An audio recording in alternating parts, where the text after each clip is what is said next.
Je m'appelle Sébastien, j'ai 39 ans et donc j'ai connu en fait la pratique solaire en faisant des recherches sur internet sur les personnes qui prétendaient ne pas avoir besoin de s'alimenter voilà, et qui vivaient de prana. Et je suis tombé sur le site de Ira Ratammanek qui a un petit peu remis au goût du jour ce qu'on appelle la pratique solaire, le sun gazing, ce qu'il a appelé le sun gazing, qui est un ensemble de pratiques d'observation solaire, de bains de soleil reliés à l'énergie solaire. Alors Ira Ratammanek, c'est un ancien ingénieur qui s'est intéressé depuis sa plus tendre enfance aussi à tout ce qui est relié à l'enseignement solaire, parce qu'il faut savoir que c'est une pratique qui est ancestrale, qui a des millénaires, et que lui a créé un protocole un peu plus, on va dire, occidentalisé, qui convient bien au niveau de la progression aussi à nos esprits occidentaux. Et il s'est fait connaître en demandant à être observé au niveau médical. Voilà, il a prétendu que voilà, il n'avait pas besoin de se nourrir d'aliments matériels, donc il offrait son corps entre guillemets à l'observation, à la science médicale, pour le constater. Et donc il a fait plusieurs jeûnes, un de 411 jours, un autre de 211 jours, au cours desquels donc il a été observé. Il y a même l'un de ces jeûnes où il a été observé par 21 médecins internationaux, en fait, pour voir un petit peu ce qui se passait dans son corps. Donc j'invite toutes les personnes intéressées à aller voir le rapport en anglais médical qui a été supervisé par le docteur Shah en fait. Et il se trouve sur le site sungazing.fr. Quand on va dans la rubrique Ira Ratammanek, il y a le rapport médical en fait qui est disponible en anglais, sur un petit peu ce qui s'est les différentes données médicales suite à cette observation de ces différents jeûnes. Et on a constaté qu'effectivement, même si ça n'a pas été officialisé bien sûr plus tard, qu'il n'avait pas besoin de s'alimenter pendant ces périodes de jeûne. Voilà. Et il vivait simplement sur l'eau solarisée. Le sun gazing, c'est un ensemble de pratiques reliées au soleil, qui permet de régénérer le corps à 3 niveaux, au niveau physique, psychique et spirituel. Voilà. Donc pour ce faire, on utilise le soleil en tant qu'observation, le soleil même, ou bien au cours de bains de soleil, ou aussi on peut utiliser ce qu'on appelle de l'eau solarisée. Donc en fait c'est un petit peu 3 outils pour permettre de régénérer le corps à tous les niveaux et le psychisme grâce à l'énergie solaire. Alors comment ça se passe ? On va parler de l'observation solaire déjà dans un premier temps. Donc, ce que tu fais, pieds nus, sur la terre nue. Pourquoi la terre ? Parce que c'est une matière qui permet de restituer l'énergie du soleil. Alors, sachant que quand même la meilleure matière, c'est le sable, parce que là, le sable contient des grains de silice et restitue encore de façon plus optimale l'énergie du soleil. Donc, tu commences la première journée d'observation par 10 secondes, simplement, devant, sans rien faire, le regard fixé détendu. On regarde le soleil pendant 10 secondes, pieds nus sur la terre nue, ou le sable si on peut, c'est mieux. Voilà, hop, et au bout de 10 secondes, on arrête. Le lendemain, on rajoute 10 nouvelles secondes, et le surlendemain pareil, et le surlendemain pareil, jusqu'à arriver à 44 minutes d'observation. Alors bien sûr, pour l'observation, on enlève les lunettes, on peut garder les lentilles, mais il est important d'enlever les lunettes et de boire beaucoup d'eau aussi auparavant, au préalable, avant l'observation. Avant la pratique et après la pratique, on boit beaucoup d'eau. Ça, c'est important. Alors bien sûr, le soleil que tu vas observer, tu ne vas pas l'observer n'importe quand dans la journée, surtout au début. Après, on peut se permettre d'être un peu plus souple. Tu vas observer le soleil dans la première heure qui suit le lever du soleil, ou bien, en fonction de tes disponibilités par rapport à ton boulot ou quoi que ce soit, l'heure qui précède le coucher du soleil, au crépuscule. Voilà, donc il y a une fourchette d'une heure. Alors pour voir en fait un petit peu à quelle heure on se trouve par rapport à ces heures de sécurité, on se sert d'un éphéméride local. Et on regarde un petit peu chez nous, local, je précise bien local, pas national, parce que en fait ça change dans toutes les localités, il y a un éphéméride qui est attribué. On regarde l'heure du lever du soleil ou l'heure du coucher du soleil le soir. Alors sur le site sungazing.fr, j'en parle un petit peu, il y a sur la gauche un logiciel sur lequel on peut cliquer où on a la possibilité de trouver notre éphéméride locale, l'heure du lever et du coucher du soleil qui correspond au lieu où on habite. Voilà, si ça peut aider les gens. Sinon, on peut avoir des problèmes au niveau de la rétine, donc il faut être quand même vigilant, surtout au départ. Mais il faut partir dans une relation de confiance avec le soleil, ça c'est très important. La façon dont on se sent à l'intérieur par rapport au soleil va conditionner aussi les effets physiques sur notre corps. Et va aussi optimiser quelque part les résultats. Il faut ouvrir son cœur au soleil. C'est important pour moi aussi avant chaque séance de se rendre disponible à ce moment-là avec le soleil, à ce moment d'amitié profonde avec lui. Donc ouvrir son cœur au soleil et n'ayez pas peur, le soleil il vous veut que du bien et vous fera que du bien. Et là donc progressivement il y a une alchimie qui va avoir lieu en nous. Parce que lorsque l'on observe le soleil avec les yeux physiques, en fait la lumière est conduite jusqu'à ce qu'on appelle la glande pinéale. Et la glande pinéale en fait il y a tout un tas d'écrits qui est établi sur cette glande pinéale. Il y a de plus en plus de recherches. En fait on s'est rendu compte que c'était une glande qui était reliée un petit peu qui est déjà reliée à toutes les glandes endocrines du corps. Donc lorsque cette glande pinéale est nourrie, elle permet ensuite de nourrir aussi toutes les autres glandes endocrines. Et on s'est rendu compte qu'il y avait un lien un petit peu avec le côté parapsychique d'un individu. Ce qu'on sait, initialement ce qu'on savait, c'était que la glande pinéale à l'adolescence de plus en plus se nécrosait, en fait, rentrait en inactivité. Et on pensait en fait qu'il n'y avait pas possibilité, on ne savait pas trop pourquoi ça faisait ça, et on pensait qu'il n'y avait pas trop possibilité de la réactiver. Et en fait si, et il y a possibilité en fait de régénérer la glande pinéale, et de ce fait aussi de régénérer l'ensemble des glandes endocrines qui interagissent sur tous les organes et sur le psychisme, mais aussi sur le développement spirituel d'un individu. Cette glande pinéale, Lao Tzu disait que c'était la porte du paradis et de la terre. Et c'est vrai qu'en approfondissant sa pratique, on se rend compte à quel point c'est vrai.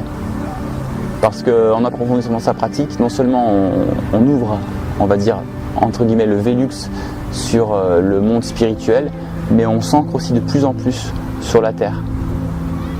On est de plus en plus présent, on se sent de plus en plus incarné, de plus en plus là. Donc c'est vraiment cette phrase, la pinéale est la porte entre le paradis et la terre, c'est d'une justesse impressionnante, mais vous allez vous en rendre compte au cours de la pratique. Concernant la glande pinéale, il y a un docteur qui a fait, docteur Sergio Felipe, qui a fait des coupes en fait de glande pinéale et qui s'est rendu compte qu'elle était constituée de cristaux d'apatite. Et en fait, ces cristaux sont sensibles à l'énergie électromagnétique et du coup, ça crée comme une caisse de résonance au niveau de la glande pinéale. Ces cristaux se renvoient en fait, il y a plein de petits cristaux qui se renvoient en fait à l'énergie électromagnétique et qui créent une concentration et qui fournissent du coup de l'énergie au corps. L'eau solarisée en fait, c'est tu prends une fiole qui fait entre 500 ml et 2 litres, pas plus parce que plus le conteneur est grand, moins l'énergie du soleil sera concentrée en fait dans la bouteille. Donc c'est une fiole transparente, une bouteille sur laquelle tu places un bouchon transparent ou quelque chose qui évite en fait que les insectes viennent se noyer dedans. Et tu la laisses exposer au soleil pendant 5 à 8 heures. Donc tu laisses 5 à 8 heures d'exposition solaire. Et c'est un formidable antioxydant. C'est quelque chose qui va beaucoup nous aider dans le processus aussi, le processus relié au sun gazing. Et moi, ça m'a beaucoup apporté aussi. L'eau, elle est tellement riche en énergie que parfois on sent presque qu'on boit autant d'énergie que de l'eau, quoi. Donc c'est un super complément, quoi, vraiment, à l'observation solaire. Et puis on a aussi les bains de soleil, donc en plus de l'observation du soleil à rajouter. Alors bien sûr il y a des précautions à prendre, il faut éviter de faire des bains de soleil lorsque l'indice UV est supérieur à 3. Donc pour savoir un petit peu dans quelle tranche on se trouve au niveau du niveau d'UV, on peut acheter des petites cartes UV, ça coûte 2 €, ça coûte vraiment rien. Ou bien se fier aussi aux horaires, en gros. Entre 11h et 16h en été, le niveau d'UV est en général quand même un peu supérieur à 3. Par contre en hiver on peut encore une fois dans les débuts se mettre au soleil, s'exposer au soleil dès qu'il est présent, parce qu'il est déjà suffisamment peu présent, surtout cette année, pour perdre ne serait-ce que quelques minutes de bain de soleil ou d'observation solaire aussi. L'eau solarisée, on peut s'en servir comme onguent pour la peau, en fait, pour les problèmes de peau. Ou bien aussi, on peut mettre quelques gouttes d'eau solarisée plusieurs fois par jour pour soigner les problèmes de vue. Donc c'est une eau qui est extrêmement riche en énergie et qui du coup va soigner tous ces petits problèmes-là de peau et de vue, quoi. Donc quelques gouttes d'eau solarisée. C'est un véritable bain de soleil pour les organes, en fait, à l'intérieur des organes. Donc on a l'atout du bain de soleil pour la superficie, mais aussi pour l'intérieur, parce que le soleil pénètre aussi à l'intérieur, l'énergie du soleil. Mais aussi, on a l'atout de l'eau solarisée qui vraiment va être un vrai nettoyage pour le corps. On n'est pas obligé de s'hydrater avec l'eau solarisée. Donc tu continues d'observer le soleil 10 secondes chaque jour. Quand il pleut, en fait tu rajoutes pas 10 secondes supplémentaires et tu reprends le surlendemain au temps où tu t'étais arrêté le jour d'avant qu'il pleuve.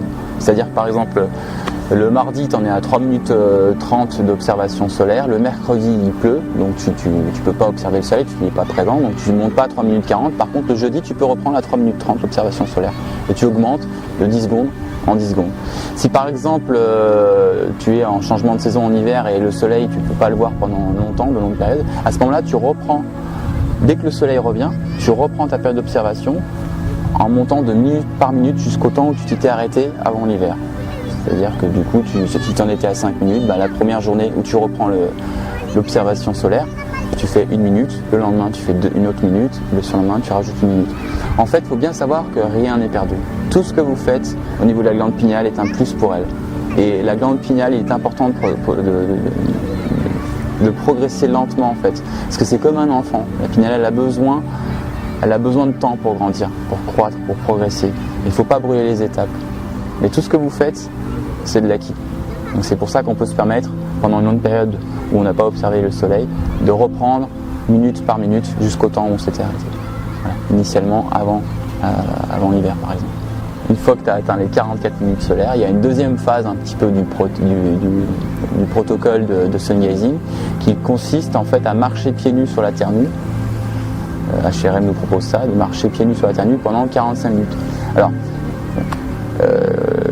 pieds nus sur la terre nue, si on peut le faire toute la journée, c'est très bien. Mais alors en particulier, en tout cas, on s'accorde quand même ces 45 minutes vraiment sur la terre ou le sable. Ces 45 minutes, on se les accorde et on laisse le soleil descendre sur nous, même s'il ne descend pas, c'est pas grave, mais en tout cas, voilà, c'est la deuxième phase du protocole. Et là, à ce moment-là, il va se passer certaines choses. Quand vous marchez, les orteils du pied sont reliés à des glandes. Et en fait, ces glandes sont réactivées. Parce qu'on considère qu'au bout de 44 minutes d'observation, la glande pinéale a retrouvé la forme, en fait, la forme optimale. Et elle nous permet de réveiller nos potentiels, elle a retrouvé la forme optimale. Donc en fait, le simple fait de marcher pieds nus sur la terre nue ou sur le sable va, grâce aux orteils, créer un stimulus sur la glande pinéale et sur toutes les autres glandes aussi endocrines qui sont sur les autres orteils. Voilà. Et en fait, ça suffira pour réactualiser l'énergie contenue dans la glande pinéale, réactualiser la pinéale et donc du coup lui permettre de nourrir notre corps, voilà, au niveau psychique et à tous les niveaux. On fait ça pendant 45 minutes. Moi, aujourd'hui, je continue encore à marcher pieds nus. Ça fait 8 ans que j'ai commencé cette pratique. Je continue de marcher pieds nus dès que je peux le faire parce que j'en ressens vraiment les bienfaits. Et puis, je continue aussi ma séance quotidienne quand il y a du soleil de marcher pieds nus sur la terre nue, par exemple. Et je continue aussi l'observation solaire. Après ces 45 minutes de marche pieds nus sur la terre nue, on peut aussi en parallèle de ça continuer d'observer le soleil pendant un quart d'heure par jour. Donc on redescend en fait de 44 minutes progressivement chaque jour, 43, 42, 41, jusqu'à revenir à un quart d'heure d'observation si on le souhaite, ou on peut s'arrêter d'observer, mais si on le souhaite en tout cas. Et vous allez voir en fait que la joie que vous ressentez à la simple observation du soleil va d'elle-même entretenir la pratique. Donc moi j'invite les gens, mais ils vont s'en rendre compte eux-mêmes, à continuer quand même l'observation solaire pendant un quart d'heure par jour, dès qu'on peut le faire.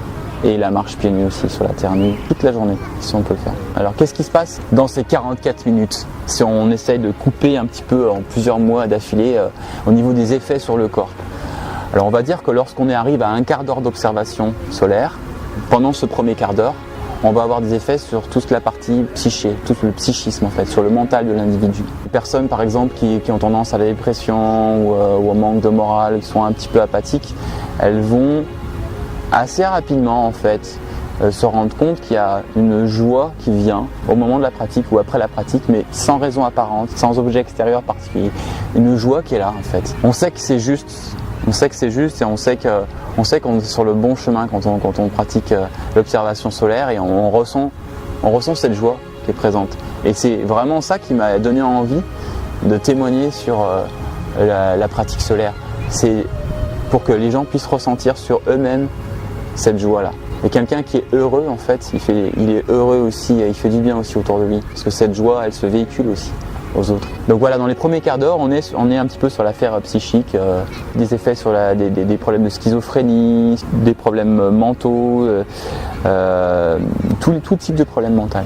Et on va aussi, si on n'a pas de problème mental, se sentir en tout cas de plus en plus détendu et de mieux en mieux à l'intérieur de nous. Et on va de plus en plus sentir ce qui est juste pour nous aussi dans la vie.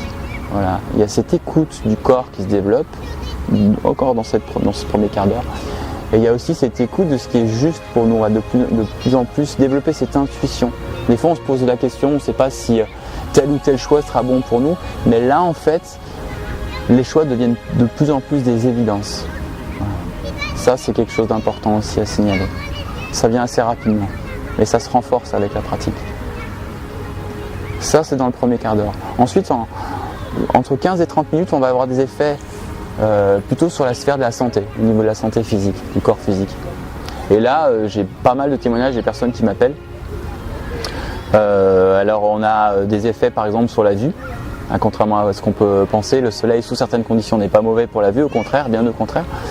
J'ai des personnes qui m'appellent et qui me disent voilà, moi j'avais tel ou tel problème de vue, maintenant c'est bon, mes lunettes je les pose dans le placard, je suis tranquille et tout. C'est vraiment une grande joie pour moi d'entendre ça. Et on a aussi des effets sur tout ce qui est l'aspect rhumatisme. J'ai eu une personne qui m'a appelé aussi qui avait un gros problème à la prostate, qui est disparu. Et puis je pense aussi quand même que ces effets sont liés notamment à la pratique, mais aussi aux changements alimentaires qui ont lieu progressivement. Je crois qu'on peut aussi attribuer ces changements dans la santé de l'individu aussi par rapport à ce qu'il mange et à la qualité de ce qu'il mange qui va être modifié par la pratique de l'observation solaire. Voilà.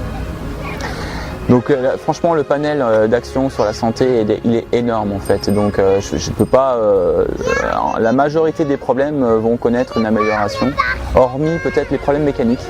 Les problèmes mécaniques vraiment qui sont liés à la structure même ne vont pas connaître forcément d'amélioration, mais par contre les effets sur la santé sont énormes à beaucoup de niveaux, entre 15 et 30 minutes donc d'observation solaire. Voilà. Et puis alors en fonction de chacun, en fonction des potentiels de chacun, à partir de ce moment-là, 20-30 minutes, on va ressentir une sensation de diminution de la faim. On a moins faim, tout simplement. Et puis en parallèle, un changement aussi dans la qualité de l'alimentation. On va être de plus en plus attiré par les fruits, les végétaux, les fruits vivants. Les fruits et les végétaux, en fait, ça fait partie de l'alimentation. On dit qu'il y a plusieurs niveaux en fait, dans l'alimentation. Les fruits et les végétaux font partie de l'alimentation primaire, en fait, et qui est très proche. Ce niveau, en fait, est très proche du niveau d'énergie solaire. On dit qu'une personne qui est végétarienne, par exemple, aura une alimentation de niveau 2, et puis une personne qui est omnivore et qui va manger les cadavres, par exemple, aura une alimentation de niveau 3. Voilà. Donc c'est pour ça aussi le lien est très, très proche en fait entre l'alimentation vivante et le sun gazing, parce qu'on est en fait dans des niveaux d'alimentation qui sont relativement proches. Les fruits sont remplis de l'énergie solaire. Les fruits sont pleins d'énergie solaire. C'est aussi pour ça qu'on va de plus en plus se sentir attiré vers ce qui est pourvoyeur d'énergie. À partir donc de 30 minutes et jusqu'à 44 minutes, c'est la phase qui pour moi est juste un grand cadeau. Un grand cadeau. Peut-être pour certains ça peut venir avant. Et c'est un grand cadeau mais qui met le temps quand même à s'installer et qui encore aujourd'hui, en tout cas pour moi, continue de progresser. On atteint en fait ce qu'on appelle la sphère spirituelle. Alors la sphère spirituelle c'est quoi? Moi si je pouvais un petit peu définir ce que ça m'avait apporté au niveau de mon êtreté, de mon individu, je dirais que cette lumière qu'on regarde à l'extérieur, en fait, cette lumière du soleil, il y a un moment donné en fait où elle prend corps à l'intérieur de nous et au niveau de la glande pinéale. C'est-à-dire que la nuit, on va commencer à voir en fait à des phénomènes lumineux. Et ces phénomènes lumineux vont s'accompagner en fait d'un changement de conscience aussi. Et ces phénomènes lumineux vont être reliés aussi à une conscience de l'unité. On va se ressentir de plus en plus connecté avec ce que je qualifierais de l'essence de toute chose en fait. Un silence lumineux et unifiant et qui va nous changer progressivement de façon chirurgicale. C'est vraiment ce qui m'a donné envie de partager aussi le sun gazing, c'est ça, c'est dans l'espoir que chaque individu puisse persévérer dans la pratique jusqu'à ce moment-là. Pourquoi? Parce qu'en fait, quand on est dans cette conscience unifiante, l'individu change en profondeur. C'est-à-dire que par exemple, c'est facile de dire que c'est bien l'écologie, il faut être écolo pour respecter les autres, mais ça reste dans l'ordre du concept, dans le domaine du concept.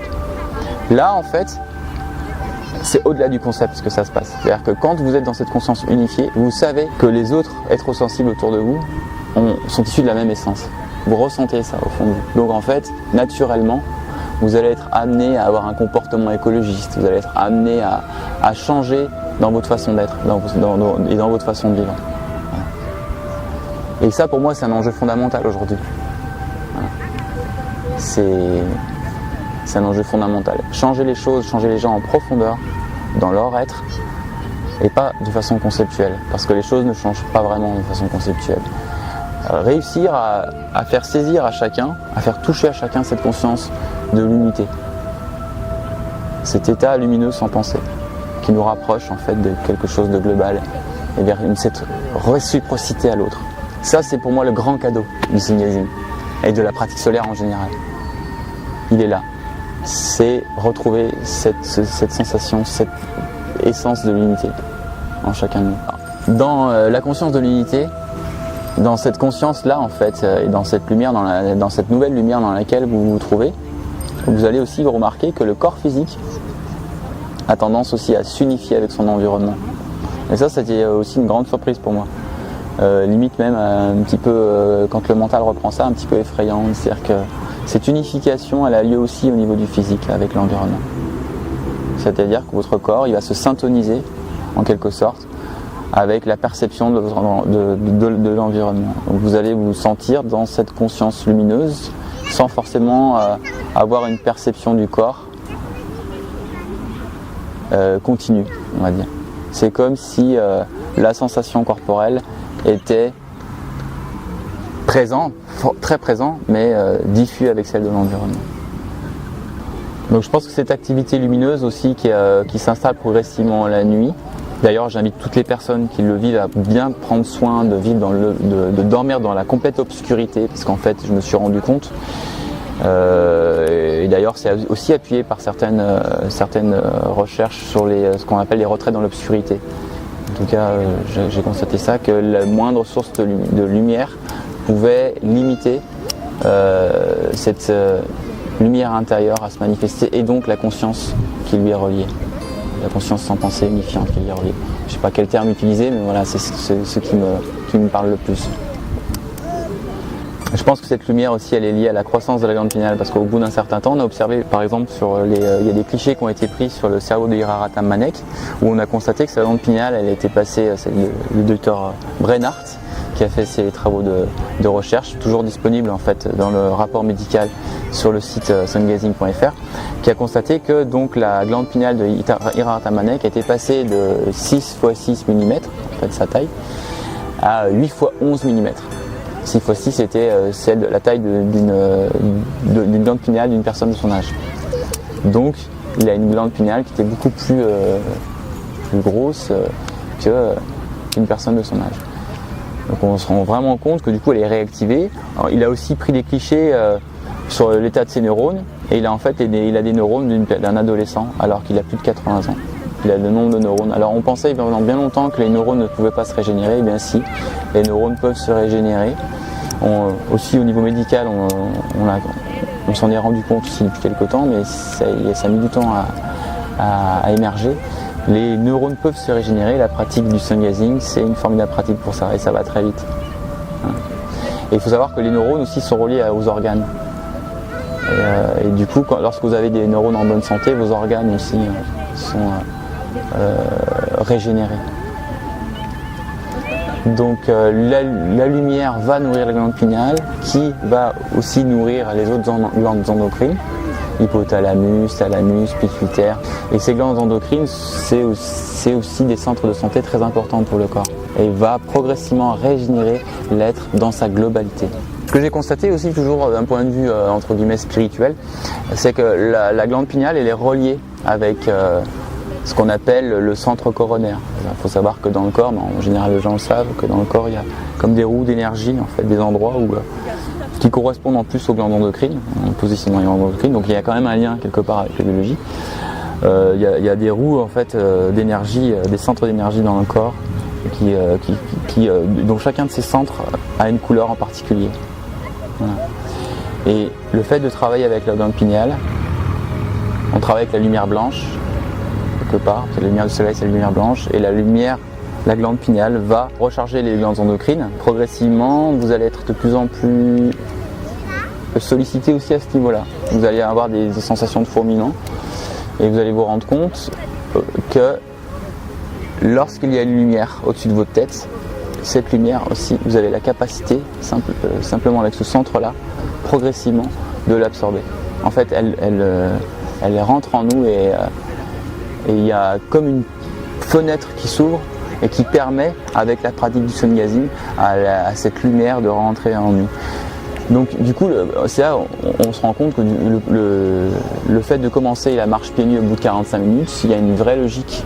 La marche pieds nus sur la terre nue avec le soleil qui descend sur nous, il y a une vraie logique là-dedans en fait. Parce qu'une fois que la glande pinéale est réactivée, une fois que il y a ce lien avec le centre coronaire qui s'ouvre et qui permet à l'énergie lumineuse quelle qu'elle soit, parce que moi la première fois que je m'en suis rendu compte, en fait j'étais dans une grande surface en train de faire mes courses, tu vois.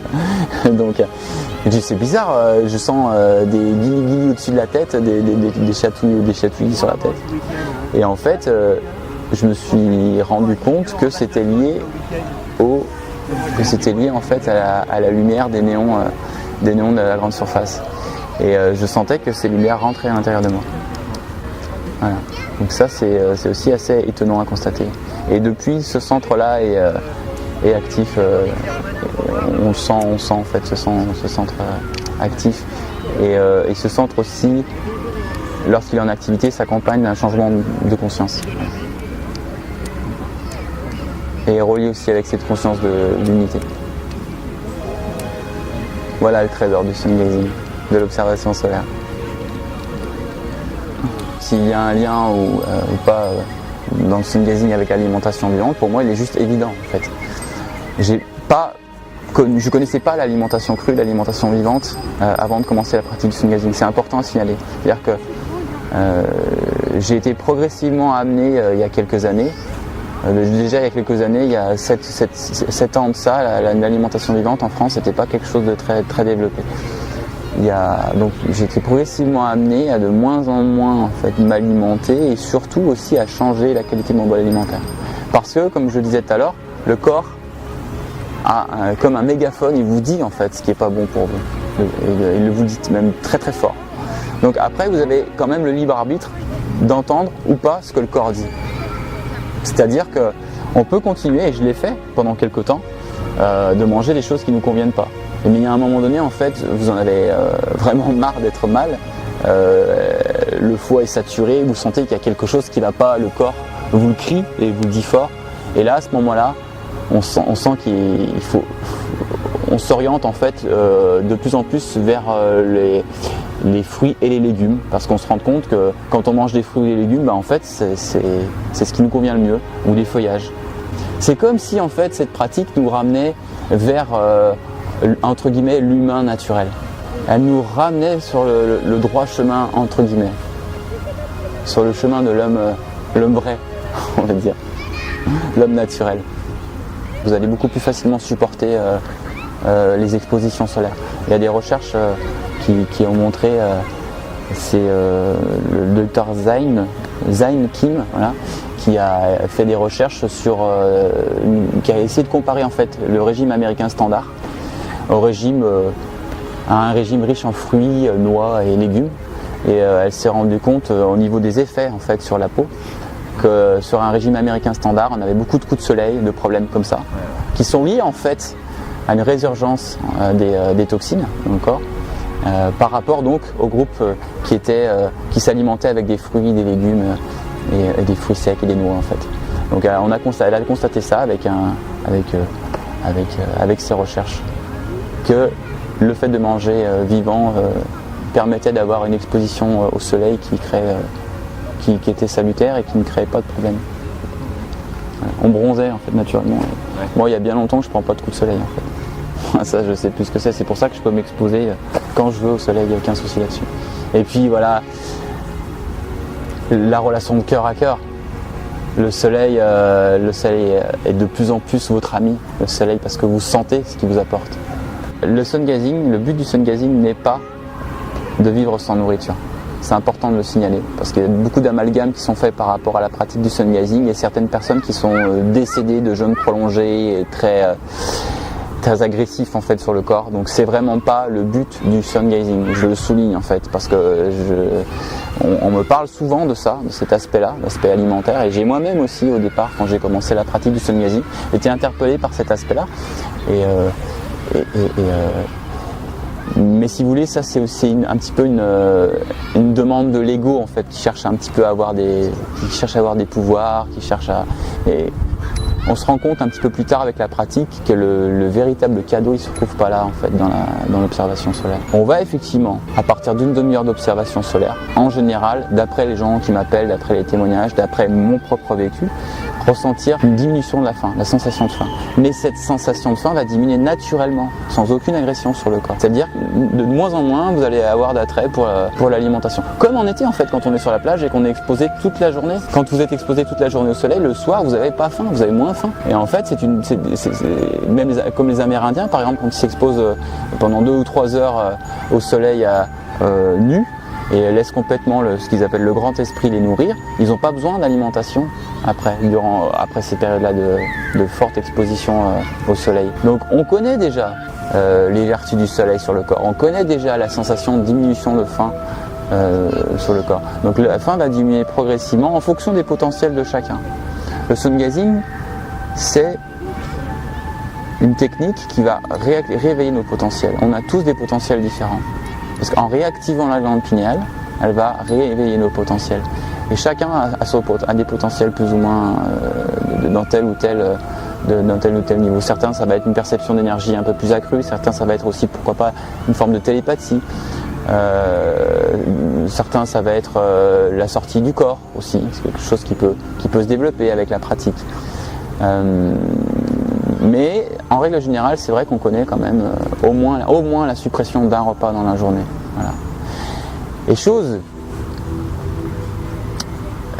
aussi que je tenais à souligner, on connaît aussi un changement dans la qualité de son bol alimentaire. C'est-à-dire qu'on va de plus en plus se nourrir avec des aliments qui correspondent à la nature fondamentale d'un être humain, qui est de toute façon celle d'un frugivore, qui est proche des grands singes. Enfin, en tout cas, peu importe, sans rentrer dans le concept de ce que l'on est en termes biologiques, on est de plus en plus attiré vers des aliments qui nous correspondent, qui nous conviennent. Alors à la question est-ce que c'est dangereux, je répondrais qu'il faut s'informer correctement déjà au préalable. Bien être informé, bien savoir quand sont les périodes sûres d'observation du soleil écouter son ressenti aussi dans le début. Ce ressenti va se développer avec la pratique, vraiment de façon impressionnante, vous allez voir. Et de plus en plus, le corps va s'exprimer, va vous dire ce qui lui convient et ce qui ne lui convient pas. Voilà. Donc, s'informer, écouter son corps, beaucoup s'hydrater aussi avant la pratique et après la pratique, comme je l'ai signalé tout à l'heure. Et pour l'observation solaire, veillez à ce que le niveau d'UV soit inférieur à 2. Alors, pareil, utilisez la petite carte ou bien une montre aussi qui teste les niveaux d'UV, ça peut être intéressant. On trouve ça sur internet assez facilement. Il faut savoir quand même qu'avec le temps et avec l'habitude de l'observation et des bains de soleil, et aussi avec la relation qui se développe avec le soleil, la relation d'intimité et d'amitié qui se développe avec le soleil, après les périodes d'observation ou les périodes de bains de soleil peuvent être beaucoup plus souples. Moi par exemple, je peux me prendre des bains de soleil toute la journée, du matin jusqu'au soir sans aucun problème. C'est aussi lié au changement dans l'alimentation. Est-ce qu'on peut pratiquer en groupe en France? Moi, mon objectif, quand j'ai traduit le site sungazing.fr, c'était de permettre aux gens en complète autonomie de trouver en eux cette joie que nous apporte la pratique solaire. Voilà. C'est vraiment ce qui m'a motivé, c'est ça, c'est l'autonomie et permettre aux gens de découvrir cette joie-là. Donc, il y a sur le site sungazing.fr un endroit où il y a référencé vos lieux de pratique. Si certains souhaitent par exemple partager cette pratique avec d'autres, ils peuvent m'envoyer leur adresse, leur localité, le lieu précis en fait où ils pratiquent le sungazing, et à ce moment-là ils pourront partager leur séance avec d'autres personnes. Mais tout le chemin peut être accompli pour moi dans la plus complète autonomie. Il n'y a pas de gourou. C'est une pratique qui est gratuite, il n'y a pas de taxe du gouvernement, donc autant en profiter. Voilà, ça c'est bon à prendre aussi. Et comme le soleil en fait donne son amour et sa chaleur généreusement à tous, moi en général quand je fais une présentation du sungazing ou du sun yoga dont je parlerai un peu plus tard, je ne demande pas de tarif en particulier, je la présente sous forme de participation libre, donc chacun donne ce qu'il veut. Mais voilà, ça me semble important aussi d'être dans cette philosophie-là. Liberté de participation pendant les présentations, complète autonomie, et voilà, que ça reste gratuit aussi, un maximum. Ne pas faire de business forcément là-dessus. Et puis pour les groupes, c'est à chacun de sentir, de voir s'il a envie de monter un groupe, mais tout peut être accompli seul. On a quand même besoin au départ parfois d'être aiguillé, surtout dans la pratique du sun yoga. Voilà. Donc il y a des formations qui sont proposées. Il y a un grand sungazer qui vient d'ailleurs au mois d'août en France qui s'appelle Uma Sankar, qui a développé un petit peu la pratique du sun yoga. Et il fait un stage pour les débutants de premier niveau le 23 août, je crois. Enfin, les données sont sur le site, sur la page d'accueil du site sungazing.fr ou sunyogi.fr aussi, sur laquelle vous trouverez de nombreuses informations. Ça me semble important quand même pour le sun yoga d'avoir une initiation en pratique. Ça, vous pouvez lire les informations qui sont données sur le site sungazing.fr concernant le sun yoga, mais l'approche est un tout petit peu plus compliquée au niveau du sun yoga, et je pense que c'est bien d'avoir quand même une personne pour l'initiation. Sinon, moi au niveau des stages, j'ai pas prévu d'en donner en particulier. Toujours pourquoi? Parce que je souhaite que les gens restent autonomes. J'espère peut-être un jour organiser une rencontre nationale, voire plus européenne, sur la pratique sungazing pour aussi partager un petit peu toute la joie de cette pratique, mais aussi peut-être pourquoi pas les obstacles que certains ont rencontrés. Donc je trouve que ça serait chouette aussi de se rassembler au niveau européen à ce niveau-là. Mais voilà, chacun est son propre maître, et vous allez développer encore davantage cette autonomie là, parce que vous allez, et ça c'est assez impressionnant parce que je peux le ressentir maintenant chez certains pratiquants assidus, augmenter donc votre énergie et aussi votre champ aurique, donc la perception du champ, le champ qui vous entoure en fait. Et ça va s'accompagner de changements dans votre vie aussi. Alors bien sûr, peut-être les autres vont avoir un peu de mal à assumer ces changements. Parce que dans nos relations avec les autres, il y a parfois des relations entre guillemets phagocytage de l'autre parce qu'on a besoin de son énergie sans vraiment s'en rendre compte. Et avec la pratique solaire, comme on régénère ce niveau d'énergie en nous, ça va créer des changements au niveau social. C'est-à-dire qu'on va sortir un petit peu du côté gentil en fait. Mais on va profondément être dans le côté bienveillant, gentil dans le sens où en fait on laisse les autres complètement décider pour nous et de plus en plus on se sent proche de nous-mêmes, on se rapproche de nous-mêmes et les décisions qu'on prend on sait qu'elles sont justes et pas imposées par les autres. Le Sun Yoga, à la différence du Sun Gazing, il se pratique en fait avec les jambes assis en tailleur ou bien en demi-lotus, mais en tout cas pas les pieds nus sur la terre nue. Donc là déjà, c'est un petit peu plus souple à ce niveau-là. La deuxième chose aussi par rapport au sun gazing, c'est qu'on regarde le soleil avec un angle d'observation. Et en fait, cet angle d'observation permet, d'après ce que dit Umasankar, d'améliorer l'impact en fait, de la lumière sur la pinelle, de doubler en fait cet impact sur la glande pinale. Juste le fait en fait d'incliner les yeux vers le point entre les sourcils. Voilà, de cette façon. Voilà. Et là, je regarde en fait le plus possible ce point de façon détendue au milieu des sourcils. On peut aussi relever un petit peu plus si le soleil est très fort. Et en sachant que la sclérotique en fait blanche de l'œil absorbe elle aussi l'énergie, la lumière, et va la véhiculer jusqu'à la glande pinale. Donc voilà, la différence avec le sun gazing se situe dans l'angle de l'observation, qui a priori apporte une efficacité optimale au niveau de l'énergie du soleil sur la glande pinale. Il faut un petit temps quand même d'adaptation. Au départ, on peut avoir un petit peu mal au muscle oculaire, mais après très rapidement ça passe. Et moi c'est vrai que j'ai constaté quand même que les effets étaient un peu plus probants pendant une période où je pratique le sun yoga. Mais je continue encore aujourd'hui le sun gazing et le sun yoga. Le sun yoga, je pense qu'il faut vraiment avoir une initiation pour savoir un petit peu si les yeux, comment on les place, si on les place bien par rapport, encore une fois, par rapport au soleil en fait. Parce qu'au départ on les place au-dessus du soleil et ensuite on descend progressivement vers le soleil. Donc il faut quand même, à mon avis, être initié, quoi. Donc j'invite les gens à consulter soit le site sungazing.fr pour avoir les différentes dates de stage. Je rappelle que Umasankar vient là cet été, donc on a une grande chance de l'avoir parce que c'est un sun gazer qui a pratiqué pendant des années et qui a été en contact avec des très grands enseignants en fait.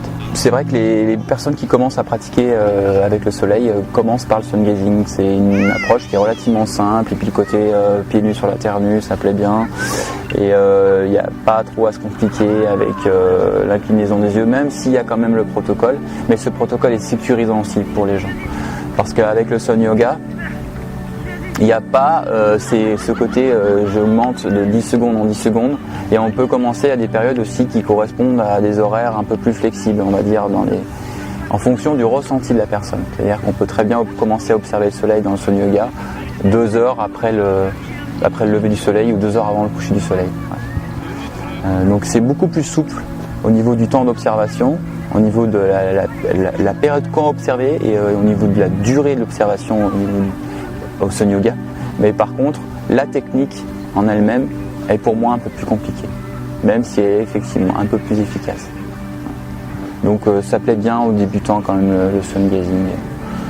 Moi je fais les deux aujourd'hui, quotidiennement quand je peux le faire, sun yoga et sun gazing. Et j'ai beaucoup de respect et de gratitude pour ces sun gazers qui m'ont apporté cet enseignement. Iraratam Manek quand même a passé beaucoup de temps.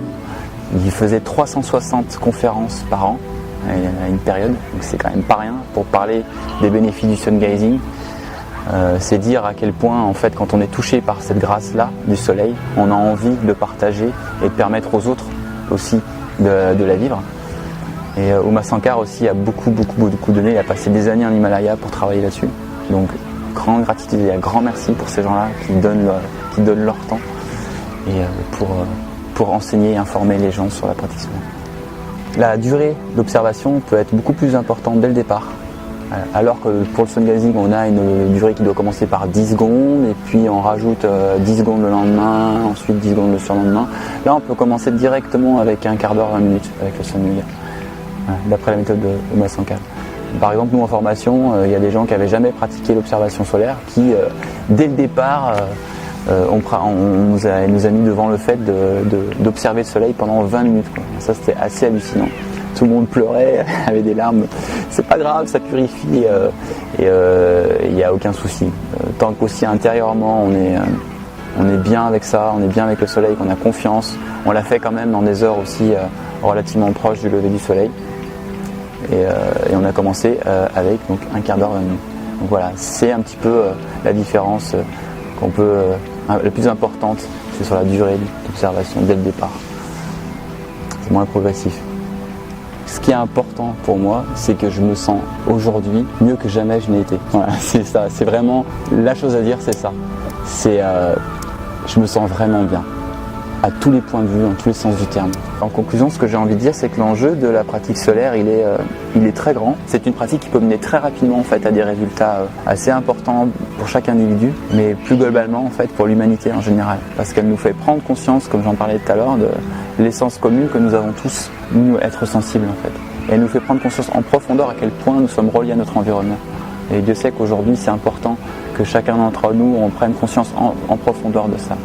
Pour nous-mêmes et pour les autres. Ce processus, vous le faites pour vous, mais vous le faites aussi pour le monde autour de vous.